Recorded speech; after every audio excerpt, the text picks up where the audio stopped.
যাবে না পরিষ্কার প্রথমে বলে দাও, ডোন্ট কাম।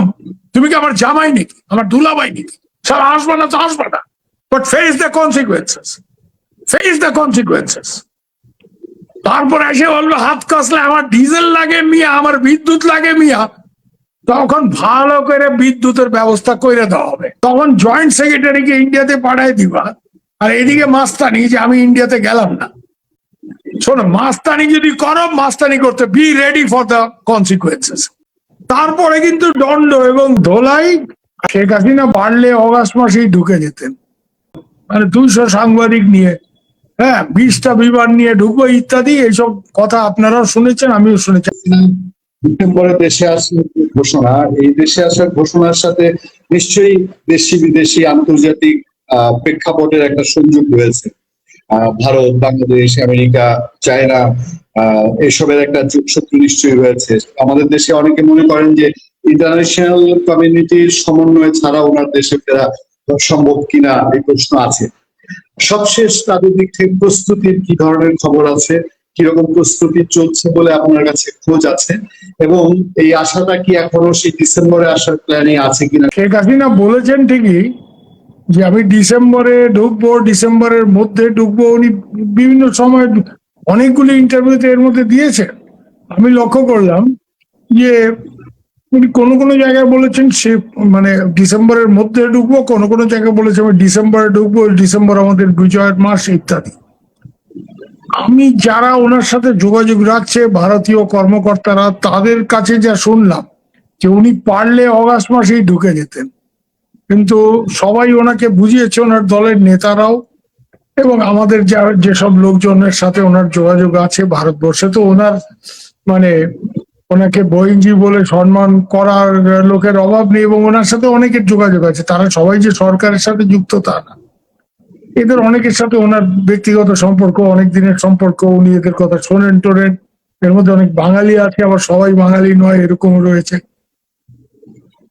এরা ওনাকে বলেছে যে প্রস্তুতি ছাড়া তুমি ঢুকবে না, মানে একটা ওয়েল প্ল্যান্ড ব্যাপার না দর করিয়ে হুটপাট করে এইভাবে যদি ঢুকে যাও, তোমাকে জেলে নিয়ে যায়, হঠাৎ করে ফাঁসি টাসি দিয়ে দেয় কিছু একটা।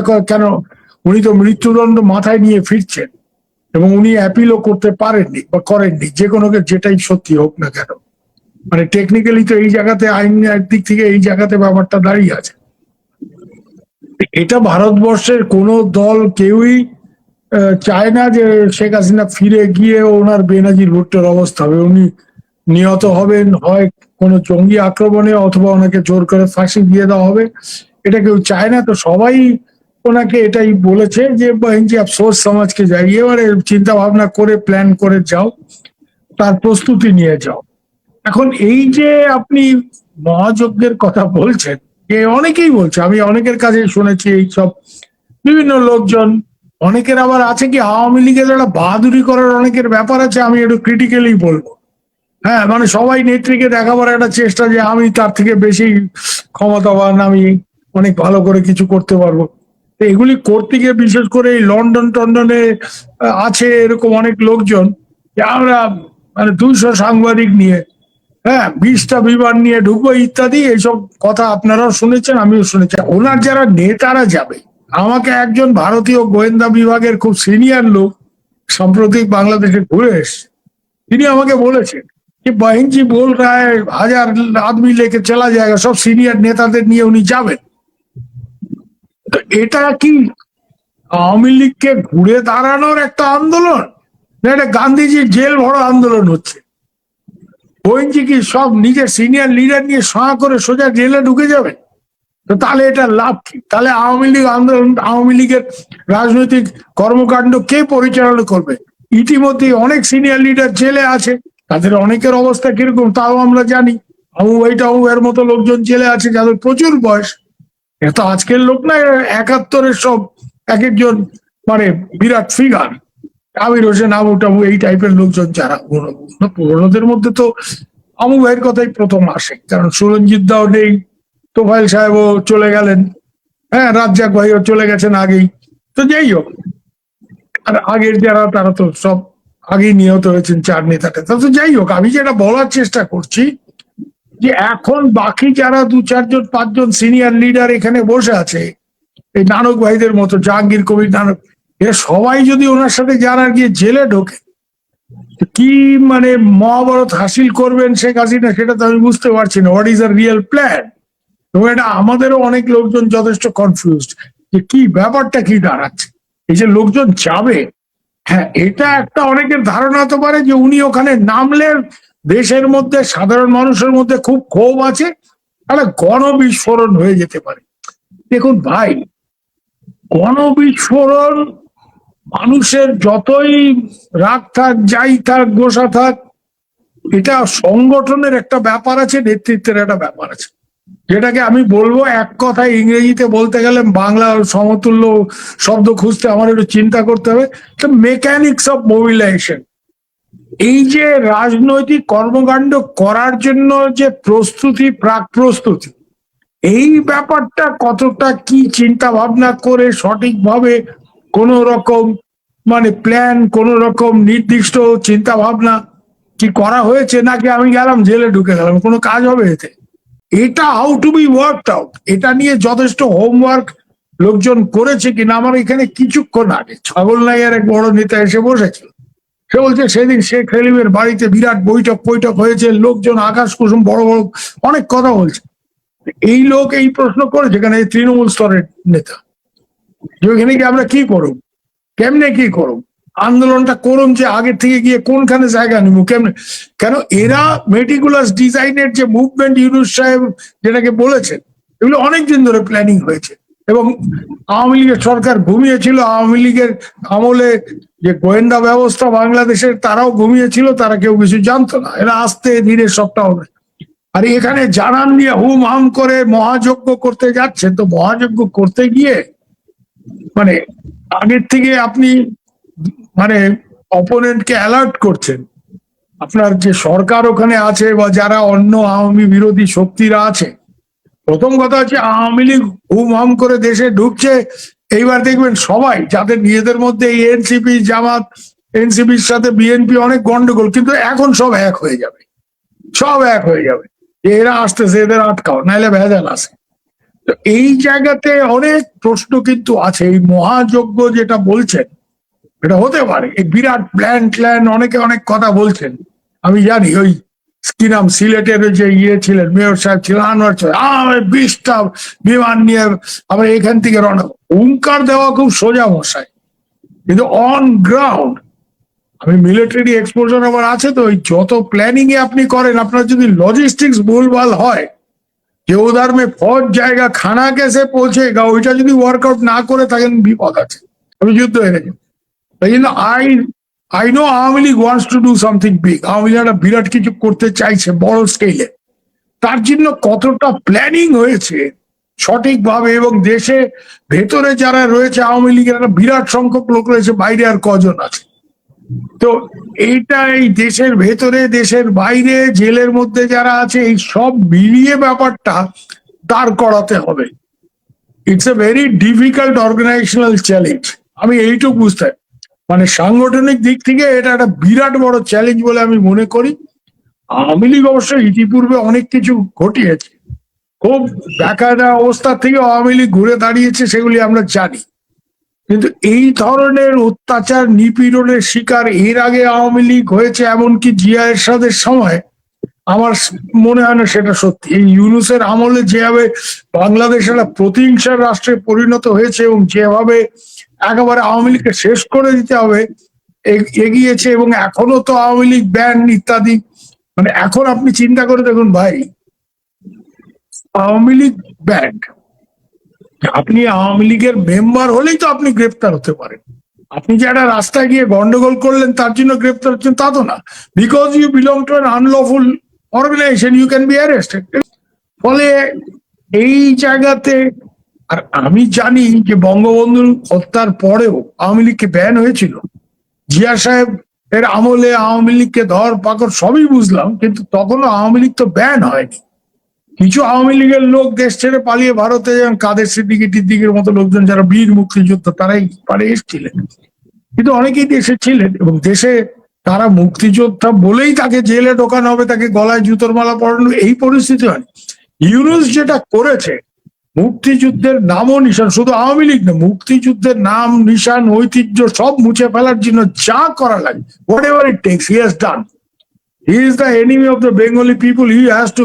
আজকে সে ওখানে রাষ্ট্রপতি হওয়ার জন্য ওত পেতে বসে, যে কোনো কারণই হোক, তারেক সাহেব বুদ্ধিমানের কাজ করেছেন, আর ভদ্রলোককে রাষ্ট্রপতি করেছেন, আর চোরকে রাষ্ট্রপতি করেন। ইউনূস ইজ এ থিফ এবং ইজ এ ফ্রড।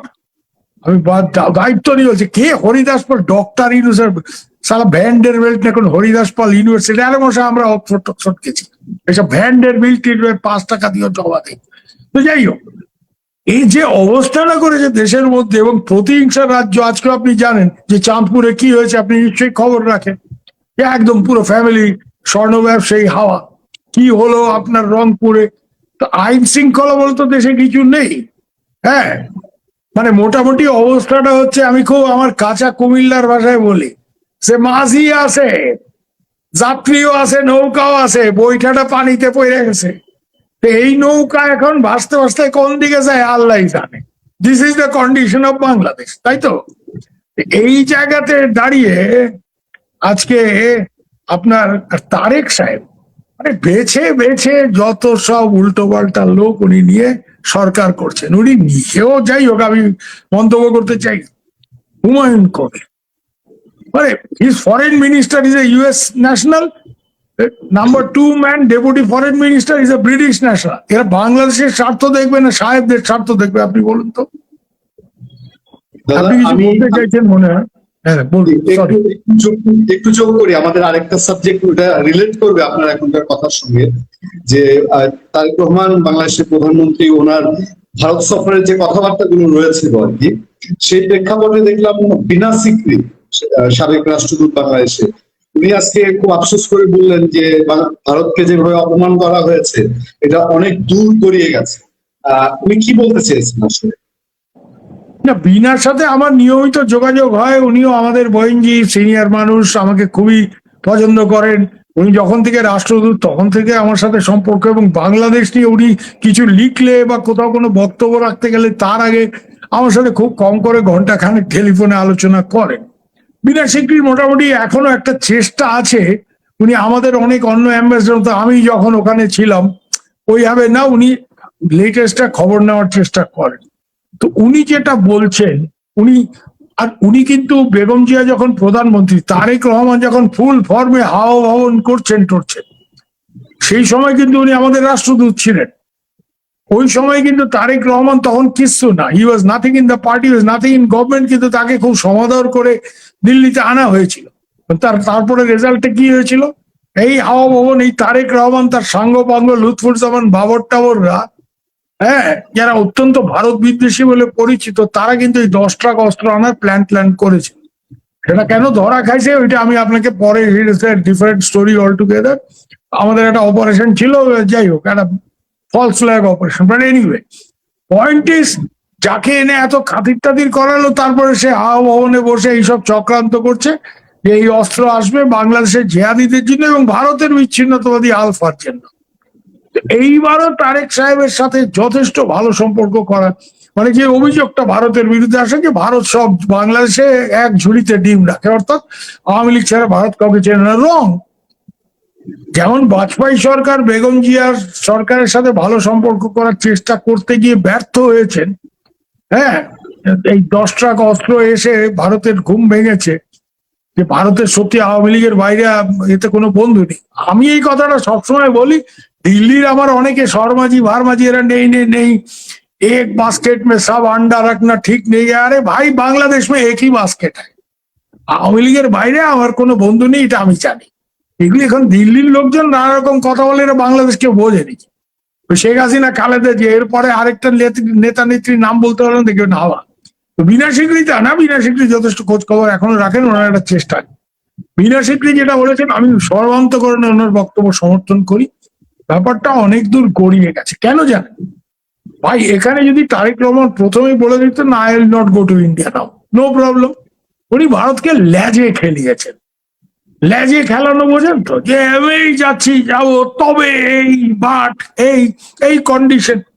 আর শেখ হাসিনা বক্তব্য রেখেছেন, প্রেস কনফারেন্স করেছেন, এটা তো ভারত সরকারের কোনো ব্যাপার না। It was organised by the foreign correspondence club, যেখানে প্র্যাকটিক্যালি ভারতীয় সদস্যের সংখ্যা 20%-এরও কম, 20% ম্যাক্সিমাম, সবই তো ফরেন জার্নালিস্ট। তারা ভারত সরকারকে বলেছে ভারতবর্ষে বাক স্বাধীনতা আছে, freedom of speech, freedom of expression আছে। Sheikh Hasina is a big story, she is going back to Bangladesh. আমরা ওনার সাথে কথা বলতে চাই। এখানে উনি ইন্ডিভিজুয়ালি একটা একটা করে কজনকে ইন্টারভিউ দেবে। So we want her to address A press conference. সেটা ভারত সরকার মেনে নিয়ে এটা করেছে। এটা ভারত সরকারের কোনো ব্যাপার ছিল না, কিন্তু এটাকে ইস্যু করে যে হবে এই খলিল সাহেব, সালাউদ্দিন সাহেবরা সব না, তারেক সাহেব ভারত যাবে না, ভারত এই করছে, তো যাবে না পরিষ্কার প্রথমে বলে দাও, ডোন্ট কাম। তুমি কি আমার জামাই নাকি, আমার দুলাভাই নাকি? স্যার আসবে না তো আসবে না, but face the consequences, face the consequences. তারপর এসে বললো হাত কষলে আমার ডিজেল লাগে মিয়া, আমার বিদ্যুৎ লাগে মিয়া, তখন ভালো করে বিদ্যুতের ব্যবস্থা করে দেওয়া হবে। বলা হবে এক মাস গ্রিড মেনটেনেন্স হোগা ভাই, কই বিজলি নেই। এই জায়গাতে একটাই কথা, যে প্রবলেমে যখন পড়বো তখন হাত কষলে আমার ডিজেল লাগে, তখন জয়েন্ট সেক্রেটারিকে ইন্ডিয়াতে পাঠাই দিবা, আর এদিকে মাস্তানি যে আমি ইন্ডিয়াতে গেলাম না। শোনো, মাস্তানি যদি করো, মাস্তানি করতে be ready for the consequences. তারপরে কিন্তু দণ্ড এবং ভেদ।